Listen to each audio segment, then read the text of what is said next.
Hey, what's going on, people? Thanks again for checking out the video, and don't forget to like, share, and subscribe. So, just another, this is a full body workout. There are different ways to do full body workouts because there's tons of different exercises to hit different muscles, and then there's a lot of exercises that are compound exercises, which means they hit multiple muscles at the same time. Key thing you'll notice in all my workouts is that I do stretches at the beginning, right? It's just very key. Most of the times I'll do dynamic stretches because I might not be fully warmed up, or the muscles might not be fully warmed up. So going into a static stretch, which basically means you hold the muscle or the stretch in place for quite a while, that could be a bit more damaging than if I was to do dynamic stretches where I hold for a couple seconds and I release, hold, release. It's like they're saying, imagine having a piece of rubber, and when it's dry you try to bend it, it'll snap. But if you flex it slightly, for a period of time, it'll warm up. So when you do bend it now, it won't break, it'll stretch instead. So this is what happens, and this is why I choose to do dynamic stretches over static stretches at the beginning. At the end of the workout, that's when you can do your static stretches because your body is already warm. So, like I said, I do a bit of these. I show you how I do my stretches from different angles so you can have an idea as to how to align your body. Then, don't get this twisted, it's a bit tougher than it looks.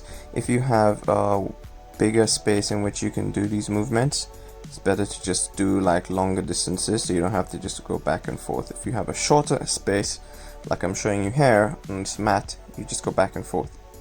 The key thing is to keep your knees off the floor. You want to keep it low down though, so your back should be parallel to the ground, right? And keep your knees very low to the floor. When you move forward and backwards or side to side, be sure to take small steps. And keep your core very tight while doing this. That's another key thing to remember. You will also notice my neck is in a neutral position, so my spine is in line. If you tilt your neck up, you can feel pressure in your neck, or if you tilt it too low down, you'll feel it there as well. So do that a couple times.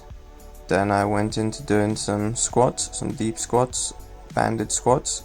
This is very much so to train your knees, the abductor and the adductor muscles. I just look it up. Train them so when you start going heavier, you're able to go deeper and be able to manage and control the movement of your legs so your knees don't cave in. That's why the band is there. So I'm practicing to push out. You see, in the beginning I showed you my toes were pointing out, and because my toes are pointing out, my knees make it easier for my knees to follow in the direction of my toes. But also when you squat down, push out with your knees, and when you're coming up, try to keep pushing out because you'll feel the tension trying to pull your knees back in.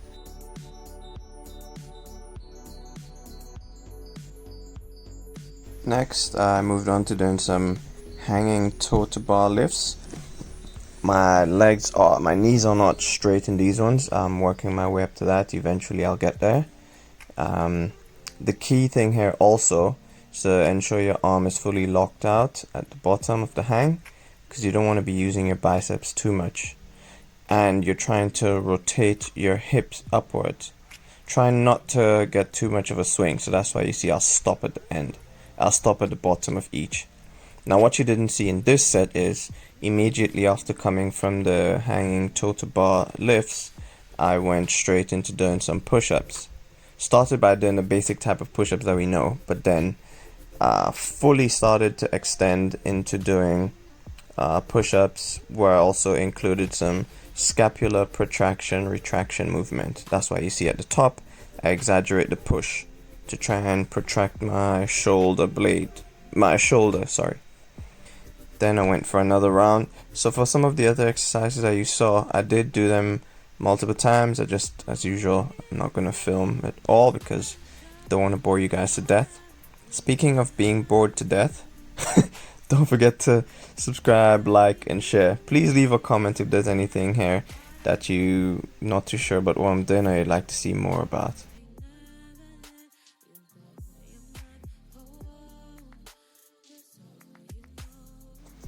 Oh, and please, guys, I appreciate as much feedback as I can get from you guys, because it takes a lot of time to just film and edit these things, and I'm doing it because I like it as well, but it'll be really nice if I could just get some kind of feedback or something to let me know if there's anything in particular you guys would like to see.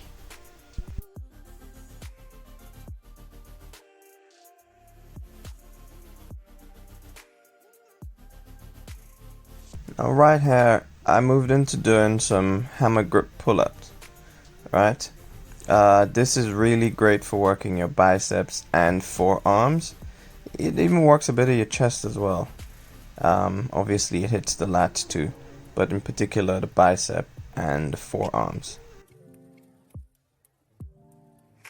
Then right before I left, I decided, okay, let me try some overhand wide grip pull-ups to try and do a bit more on my lats. At this point I was completely drained, but just wanted to see where I was at. So once again, guys, thank you for watching, and don't forget to like, share, and subscribe. Take care. Bye bye.